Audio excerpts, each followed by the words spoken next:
Congress party के media प्रभारी मुकेश नायक ने कहा कि वंदे मातरम कांग्रेस पार्टी द्वारा आजादी के समय गाया गया था और यह कांग्रेस का ही गीत है।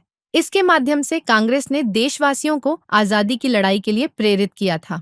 देखिए, वंदे मातरम कांग्रेस पार्टी ने आज़ादी के समय गाया था। ये कांग्रेस का गीत है, कांग्रेस ने गाया था। इस गीत के माध्यम से कांग्रेस ने पूरे देश के लोगों को आज़ादी की लड़ाई के लिए प्रेरित किया था। ये बीजेपी का गीत कहाँ से हो गया? बीजेपी के लिए तो वंदे मातरम का गाना विभाजन के लिए है, राष्ट्रभक्ति के लिए नहीं है, राष्ट्रवाद के लिए नहीं है। और उनकी देशभक्ति का एक नमूना हम सुनाए देते हैं अभी आप।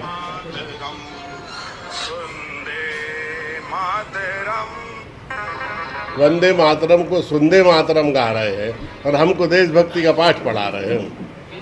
बताइए आप। मुख्यमंत्री जी से मेरा निवेदन है, पहले अपनी पार्टी के लोगों को वंदे मातरम पूरा गाना सिखा दें, वंदे मातरम का अर्थ सिखा दें, है ना। और इस देश में वंदे मातरम कब गाया गया था, किसने पहली बार गाया था, उसका इतिहास बता दें। मैं बताता हूँ, आपका प्रश्न समझ गया। पहले उन्होंने 2 बैठक ओरछा में आयोजित की, दोनों बैठक नहीं हो पाई। अब ये उन्होंने अपनी कार्यकारिणी की 3री बैठक आयोजित की है। मैं उन्हें बहुत बहुत शुभकामनाएं देता हूँ कि कम से कम ये बैठक वो आयोजित कर लेंगे।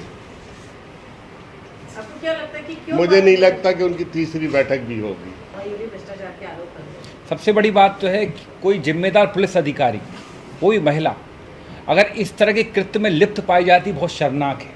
कार्रवाई बड़ी बात नहीं है, कार्रवाई तो देखिए होना ही चाहिए। खुद अगर पुलिस अधिकारी क्रिमिनल से सेटिंग करके किसी केस को रफा दफा करने का काम कर रहा है तो बहुत शर्मनाक है। और ये विषय कोई नया नहीं है, ये विषय पिछले कई महीनों से चल रहा था। अब तो ये समझ लें कि वो विषय जो था पानी सर के ऊपर चला गया था, तो कार्रवाई नहीं करते तो क्या करते।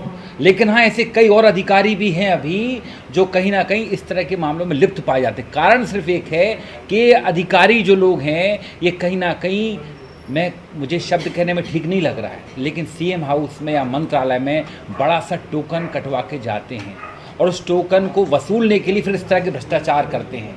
इन पर कार्रवाई बहुत छोटी बात है, निलंबन नहीं, इनको आप सीधा इनको नौकरी से बाहर करो। और ये कहीं ना कहीं क्रिमिनल ऑफेंस है। ये ऐसा नहीं कि आप क्रिमिनल का साथ दे के खुद किसी केस को रफा दफा कर रहे हो, इतना आसान नहीं है। क्या मध्य प्रदेश में पुलिस बेलगाम हो रही है? कई मामले से आए। अगर आप देखें मुरैना तरफ आप जाइए तो मुरैना तरफ दोनों तरह की बातें हैं। कई जगह ये होता है कि रेत माफिया जो है भिंड मुरैना में पुलिस वालों पर ट्रैक्टर चढ़ा देते हैं, उनकी हत्या कर। लेकिन कई जगह हमने ये भी देखा कि पुलिस वाले भी कहीं ना कहीं उनसे मिले हुए होते हैं, उन रेत माफियाओं से मिले हुए होते हैं और उनकी ही देख रेख में इस तरह के ट्रक निकलते हैं। आप भोपाल शहर में देखिए ना, नो एंट्री में कैसे अभी भी आप दिन में देखने जाएंगे तो कई सारे डंपर जो है भी व्हीकल आपको निकलते हुए दिख जाएंगे। क्या वो ऐसे ही निकल जाएंगे? किसी खास आदमी की कहीं ना कहीं सहमति रहती है, जिसके बाद पुलिस वाले कुछ समय के लिए आंखें बंद कर लेते हैं।